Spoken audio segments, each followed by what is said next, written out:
Estudo Bíblico da Igreja Batista Pioneira de Santa Helena, nós estamos no Sermão da Montanha, no capítulo 7 do Evangelho de Mateus. Hoje nós queremos estudar juntos versículos 15 até o versículo 20. Abra sua Bíblia e acompanhe conosco o nosso estudo. Nós estamos nessa parte final do Sermão da Montanha. Jesus já está apresentando para nós as suas aplicações deste sermão. E aqui a gente já viu no estudo anterior, você pode conferir no canal do YouTube, a importância de entrar pela porta estreita, de seguir pelo caminho estreito e de se ter certeza de que nós estamos neste caminho. E Jesus continua aplicando, mostrando para nós algumas coisas muito importantes. O Evangelho, ele basicamente não é uma mensagem para ser ouvida ou talvez aplaudida. O Evangelho tem por finalidade ser aplicado na minha e na sua vida. Vamos ler? Mateus capítulo 7, versículo 15 até o versículo 20 diz assim: Cuidado com os falsos profetas. Eles vêm a vocês vestidos de peles de ovelhas, mas por dentro são lobos devoradores. Vocês os reconhecerão por seus frutos. Pode alguém colher uvas de um espinheiro ou figos de ervas daninhas? Semelhantemente, toda árvore boa dá bons frutos, mas a árvore ruim dá frutos ruins. A árvore boa não pode dar frutos ruins, nem a árvore ruim pode dar frutos bons. Toda árvore que não produz frutos é cortada e lançada ao fogo. Assim, pelos seus frutos vocês os reconhecerão. O texto aqui está falando de falsos profetas e também vai falar sobre frutos. E a gente precisa entender que Jesus está falando aqui de dois tipos de pessoas dentro dessa questão de falsos profetas, que são os hereges e os hipócritas. Os que falam coisas que são mentiras diante da palavra de Deus e aqueles que dizem ser, mas não são. É interessante que Pedro, na sua segunda carta, no capítulo 2, versículos 1 até o versículo 3, Pedro descreve o seguinte: No passado surgiram falsos profetas no meio do povo, como também surgirão entre vocês falsos mestres.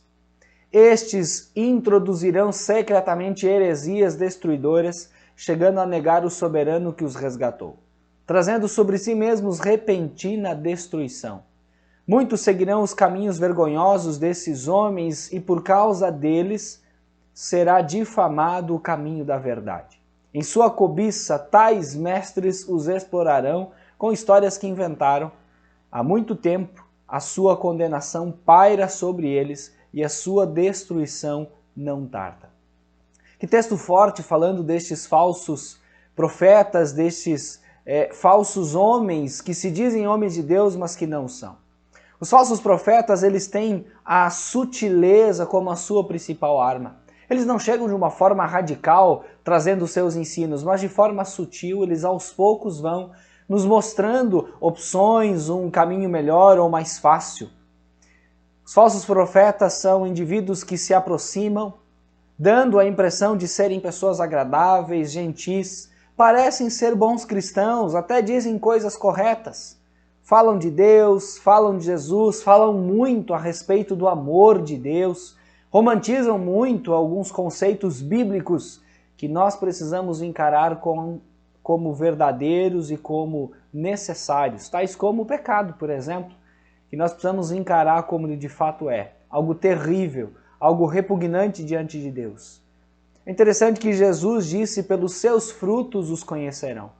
A doutrina e a qualidade de vida jamais poderão ser separadas. Onde o ensino for distorcido, sempre haverá uma condução errada de como as pessoas devem viver. Os falsos profetas, eles não pregam sobre a porta, sobre o caminho estreito. Eles não trazem a realidade das dificuldades que é ser um cristão.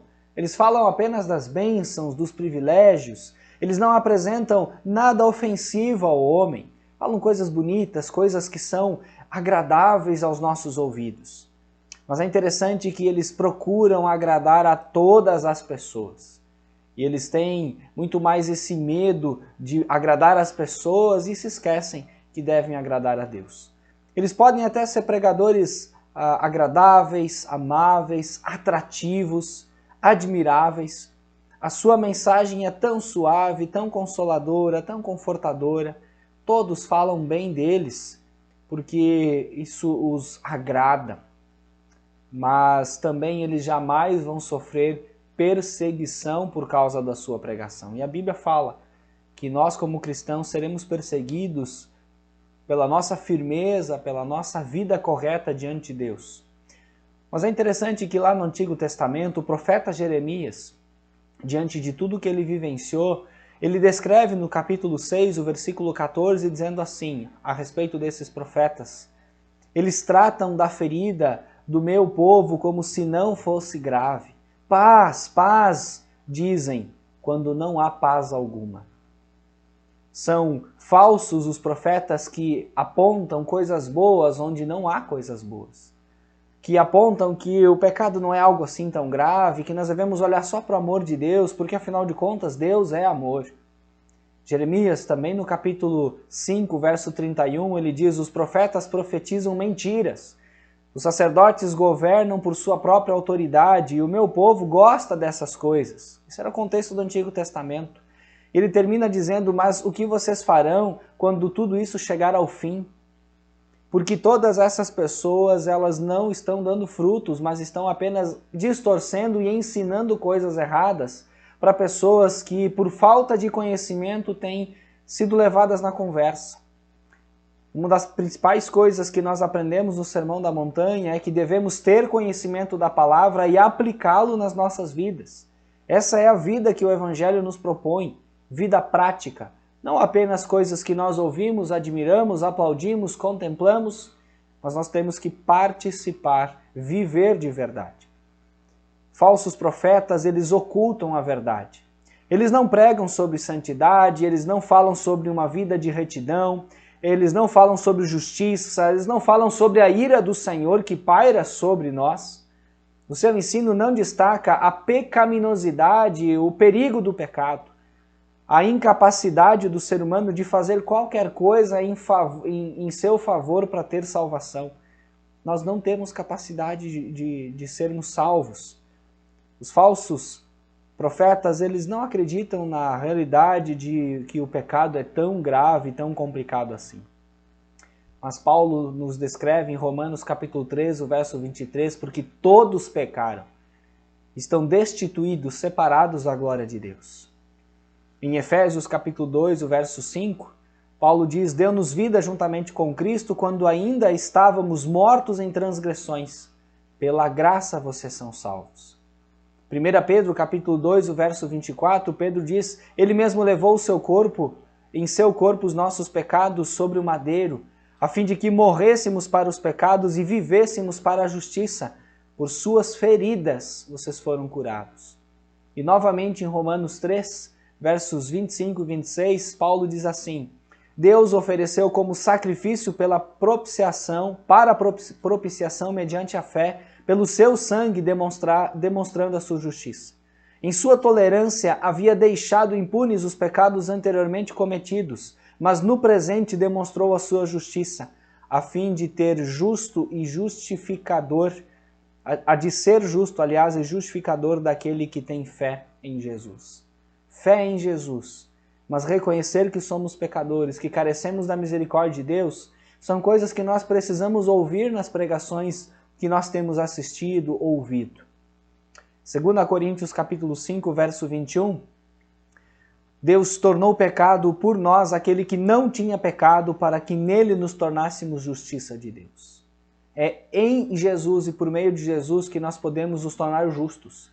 Não é por boas obras, não é apenas contemplando Deus como um Deus de amor, porque sim, Deus nos ama, mas Deus é justo.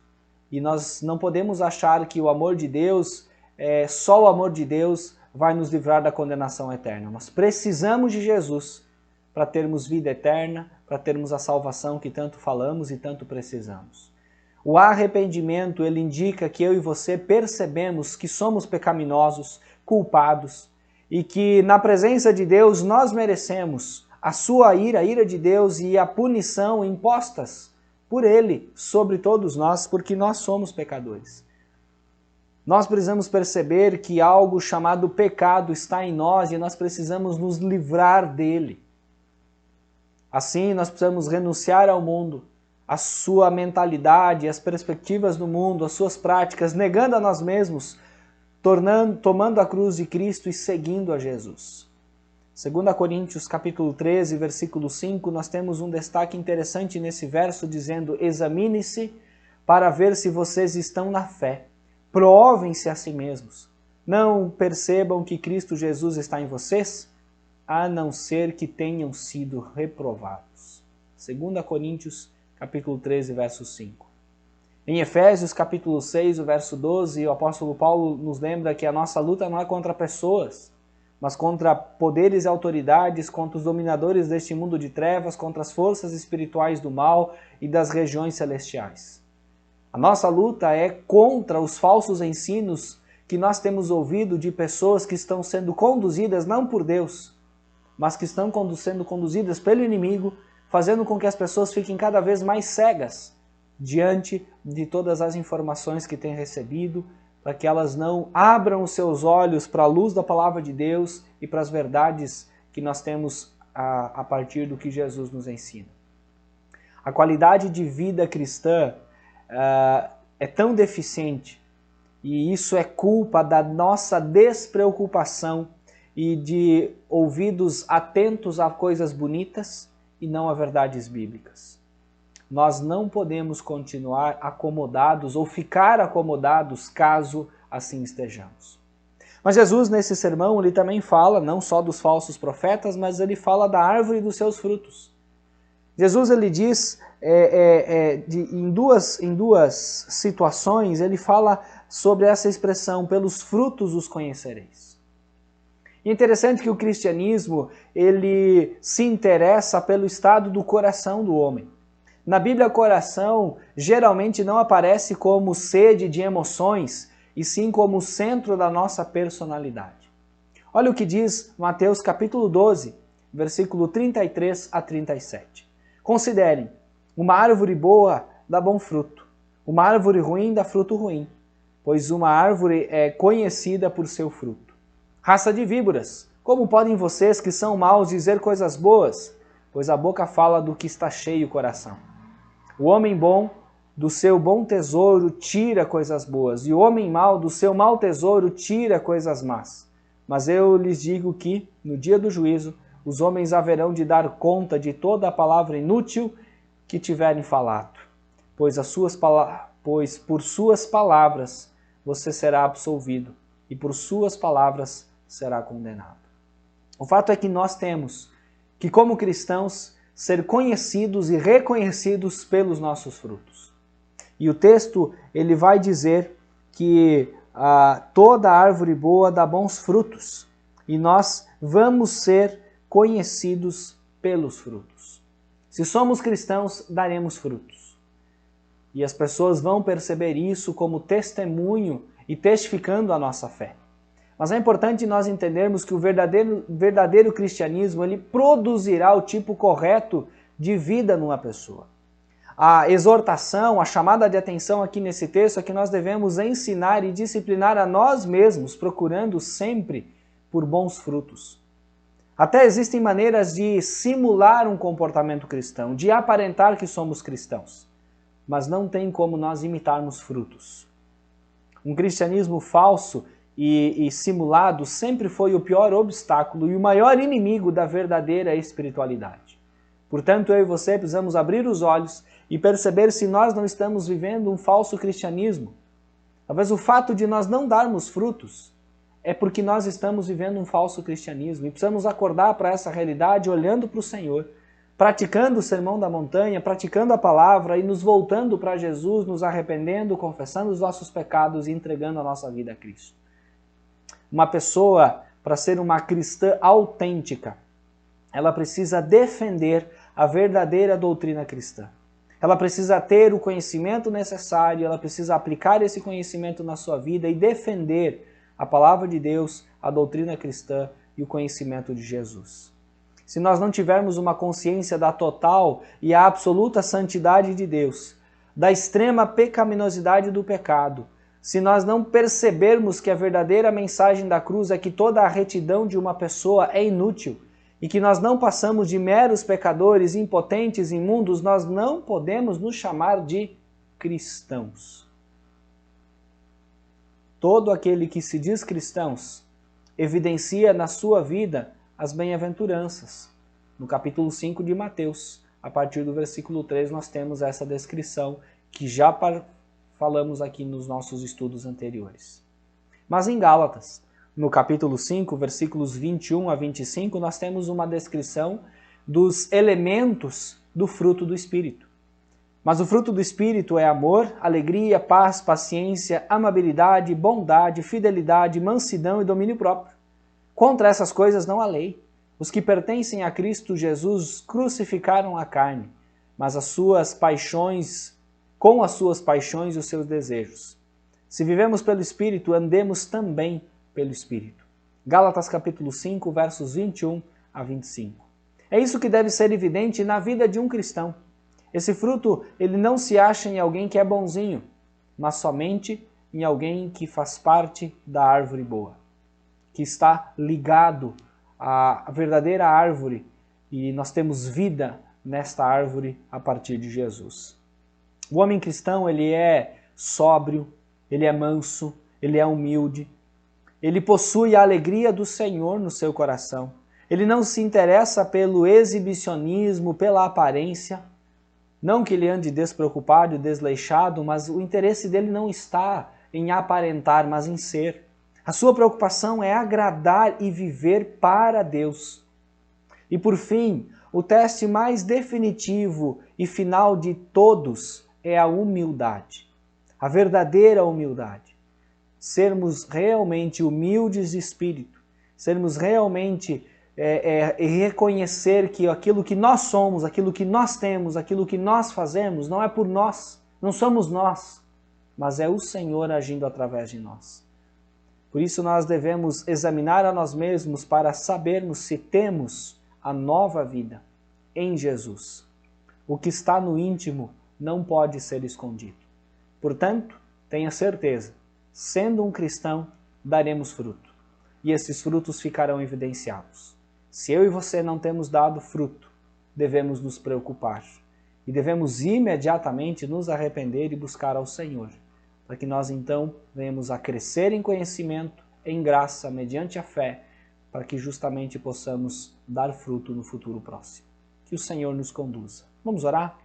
Deus querido, obrigado pela Tua palavra e obrigado porque nós podemos, a partir da Tua palavra, ficarmos mais atentos com os falsos profetas, os falsos ensinos, com as palavras bonitas que às vezes ouvimos, cheias de superficialidade e ausentes das verdades bíblicas. Nos faça, ó Deus, ter um olhar cuidadoso e ouvidos atentos, questionando aquilo que nós ouvimos para sabermos se realmente vem do Senhor.